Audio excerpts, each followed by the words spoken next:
أنا اسمي عبد الرحمن، واللي هحكيه ده مش قصة من وحي الخيال. ده حقيقة عاشت في دمي ودم صحابي، ولحد النهاردة ما بننامش من غير نور.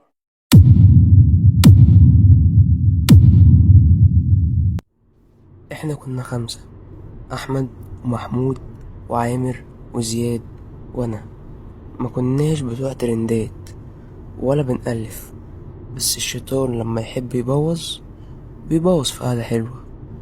زياد هو اللي اقترح علينا، قال لنا يا جدعان نطلع برا المدينة، الجو هيبقى هادي والسهرة هتبقى نار.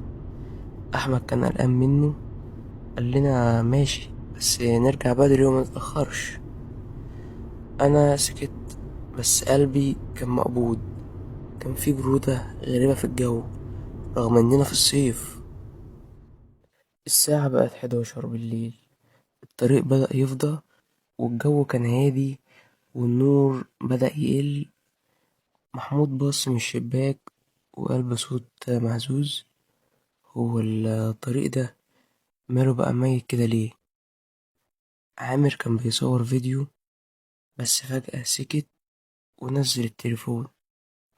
وقفنا في حتة مقطوعة وقفلنا العربية وقعدنا نهزر، بس الهزار مكملش.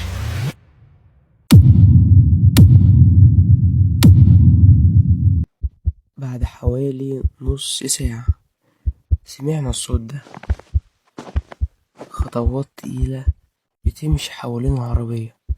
سألت قلت لهم حد فيكم نزل؟ الكل رد في نفس واحد وقالوا لأ. زياد حاول يتوه ويضحكنا كده، قال يمكن حد بيغلس علينا، بس ضحكته كانت ميتة.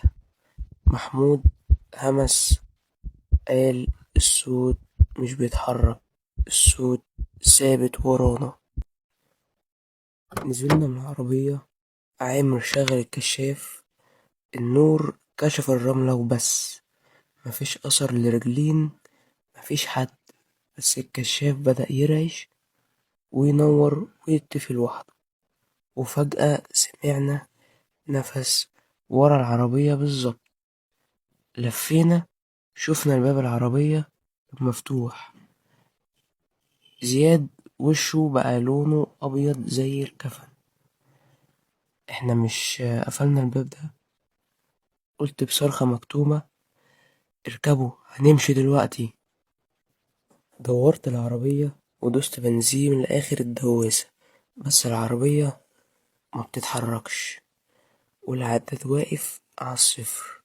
محمود صرخ واحنا واقفين: ليه الأرض بتتحرك والمنظر ما بيتغيرش؟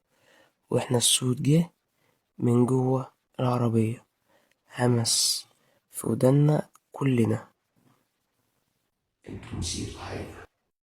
زياد لف وراه وصوت نفسه اتقطع وقال جملة واحدة خلت قلبي يقف: أنا مش لوحدي ورا، في حد قاعد جنبي.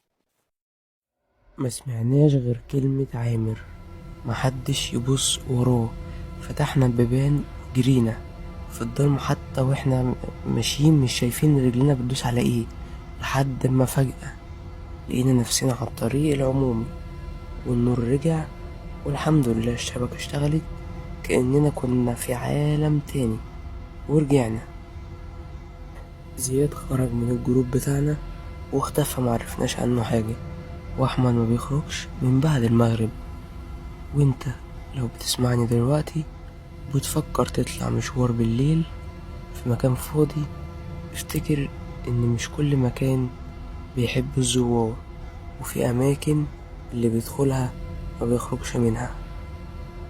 في حاجات اول ما تحس بيها لازم تمشي من غير ما تفهم ومن غير ما تبص وراك.